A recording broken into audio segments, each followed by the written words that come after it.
Ang acid reflux ay isang kondisyon kung saan ang acid sa iyong tiyan ay dumadaloy paitaas sa iyong esophagus at lalamunan.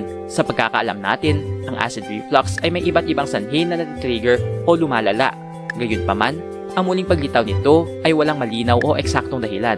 Ang pinakamahusay na paraan upang maiwasan ang acid reflux ay sa pamamagitan ng pag-unawa sa kung ano ang sanhi nito. Bago natin simulan ang video na ito, huwag kalimutan mag-subscribe sa aming channel para sa mga health and love advice at huwag kalimutan pindutin ang bell button para lagi maging updated sa aming mga bagong videos. Ito na ang mga pagkain para maiwasan ang acidity. Una ay saging.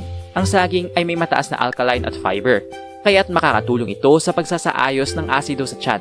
Ikalawa ay mansanas. Mayaman sa malic acid ang mansanas na makakatulong sa pagsasaayos ng asido sa tiyan. Mayroon din itong pectin, isang uri ng fiber na maaaring makatulong sa pagbagal ng pagtunaw at pagbaba ng paglabas ng asido sa tiyan. Ikatlo ay oatmeal. Maganda ang pagpili sa oatmeal dahil ito ay may soluble fiber na maaaring mag-absorb ng ilang asido sa tiyan. Ikaapat ay ugat na may gulay.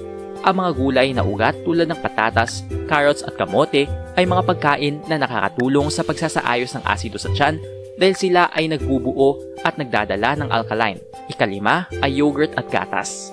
Parehong naglalaman ng lactic acid ang yogurt at gatas na makakatulong sa pagsasaayos ng asido sa tiyan at pagbawas ng pagkakaroon ng heartburn. Nag-enjoy ka ba sa video ito? Please hit the like button and subscribe sa aming channel para sa iba pang video tulad nito. Salamat sa panonood!